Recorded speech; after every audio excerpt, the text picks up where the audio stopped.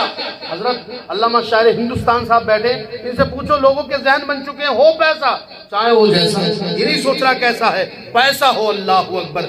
لوگوں، اللہ نے ہماری ماں کے پیٹ میں حفاظت فرمائی۔ اب جب وہ دنیا میں آیا، دنیا میں آنے کے بعد اسے لگتا ہے میں قید خانے میں آیا، مگر لائٹنگ کو دیکھتا ہے، ہواؤں کو دیکھتا ہے، فضاؤں کو دیکھتا ہے، تو وہ کہہ اٹھتا ہے نہیں بھائی میں دھوکے میں تھا، قید خانہ تو ماں کا پیٹ تھا، حقیقت میں زندگی تو دنیا کی ہے۔ لیکن جب دنیا سے جاتا ہے، انتقال کرتا ہے، نہ قبر میں جاتا ہے، تو اب وہ کہتا ہے بھائی حقیقت میں اب قید خانے میں آیا۔ حدیث پاک بول رہا ہوں، اور حدیث میں آتا ہے اللہ یقرئک علیک السلام فتحاضرہ جسدہ۔ دیکھیے جب موت کا وقت آتا ہے تو فرشتے اس کے پاس آتے ہیں، تو اللہ ارشاد فرماتا ہے فرشتوں کیسے جا رہے ہو؟ انا مولا خالی ہاتھ جا رہے ہیں؟ تو رب قدیر فرماتا ہے نہیں، جنتی پھول لے کر کے جاؤ، جنتی پھول لے کر کے جاؤ۔ تو فرشتے جنتی پھول لے کر کے آتے ہیں، تو وہاں آ کر کیا کہو گے؟ فرشتے کہتے ہیں پروردگار ہم اس کی روح قبض کریں گے۔ رب فرماتا ہے نہیں، فتحاضرہ جسدہ اللہ یقرئک علیک السلام۔ اس کے کان میں جا کر کہہ دو وہ بندہ مومن ہے کہ اللہ نے اسے سلام کہا، اللہ نے اسے سلام کہا ہے۔ اور جیسے ہی اللہ جس کو سلام کہہ دے، میرے نبی فرماتے ہیں دنیا میں جو مجھ پہ درود و سلام پڑے گا، جنت میں اس کا محل میرے محل کے ساتھ ہوگا۔ اور جو دنیا میں رہ کر جس کے لیے اللہ تبارک و تعالی سلام بھیج دے، وہ قبر کی زندگی سے محفوظ ہے، حشر کی زندگی سے بھی محفوظ ہے، اور کل میدان محشر ہوگا نا، نفسی نفسی کا عالم ہوگا، کوئی تخنوں تک، کوئی گھٹنوں تک، کوئی ناف تک، کوئی اللہ اکبر، پورا کا پورا پسینے میں غرق ہوگا، نازک وقت ہوگا، شدت گرمی ہوگی، انسان سائے کی تلاش نہ ہوگا۔ اگر دنیا میں رہ کر جس کے لیے رب سلام بھیج دے، یقیناً ایسے مرنے مجاہد کے لیے پروردگار عالم اپنے عرش کا سایہ نصیب فرما دے گا، اپنے عرش کا سایہ نصیب فرما دے گا۔ اب جب شدت گرمی میں نازک وقت میں اس کی زبان باہر ہوگی، ایسے نازک وقت میں اللہ کے رسول اپنے پیارے پیارے ہاتھوں سے اسے جام کوثر نصیب فرما دے گا۔ بات سمجھ میں آ رہی ہے کہ نہیں آ رہی ہے؟ سبحان اللہ۔